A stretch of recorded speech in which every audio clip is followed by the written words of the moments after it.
obviously to 40B because we are under where we need to be. We're waiting to hear on Avalon, which is still in litigation when last heard from. And obviously if Avalon gets built, that'll take a big chunk of it and move us along. And for a while there, Avalon, Cook, and Cedarmere all put together, we're where we need to be. But Cook didn't work out, Cedarmere someday maybe, and now we have to see about Avalon. Putting aside those kinds of issues, what about growth? Growth is always an important issue on several levels, I think, Cohasset. First, we have residential growth versus commercial. I mean, do you just generally, what are your views on, let's say, the residential growth? The tear downs, we've seen a lot of tear downs, mansionization, and there's been some zoning bylaws that have put some controls on all of that. Do you have a concern that Cohasset's changing too much, or is that a good thing and just a natural change is going to happen? Well, Cohasset has always changed. It's a lot different than it was 30 years ago or 60 years ago or 100 years ago. And I think no town can stay the same. I don't think it would be very attractive if it stayed the same. There's some of the mansionization to me looks pretty atrocious. Others I look at and say, gee, that was a nice job they did. It's almost on that's on a case by case. I think that, but there will be ongoing pressures for growth. If we do have some of this cluster housing that I'm talking about, that will cause growth because the people who move into my house will have 2 or 3 children, and that's going to create some issues for the schools. So as far as residential, the zoning bylaws, do you see any need to change anything, or just kind of let things, again, generally, there's kind of let things go along, and you don't see that that's going to be a major problem with the character of the town, which is always a big catchphrase. I don't see a big issue with the current residential zoning. What about commercial? Well, the commercial, I guess there are 2 issues I see there. One is sort of the 3A type of industrial area, or business area, and then the other is the downtown village, and that's the downtown village has had a lot of discussion here lately and a lot of controversy. I think at the special town meeting in the fall, a new proposed zoning bylaw came forward that people really hadn't had a chance to study. I think the downtown is very special to people in town, and we don't want to see big changes, although there will be changes.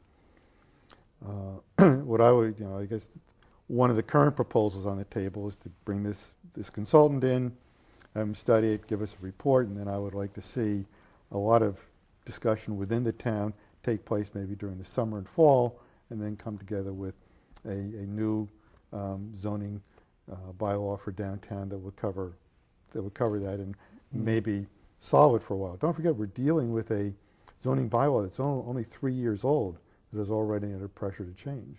So that's kind of Peter Pratt's view of the world, is to get hire this consultant to come in, put together a kind of a master plan for the downtown area, show what could happen, what the likely build-outs would be under various scenarios, and not rush it through to annual town meeting this spring.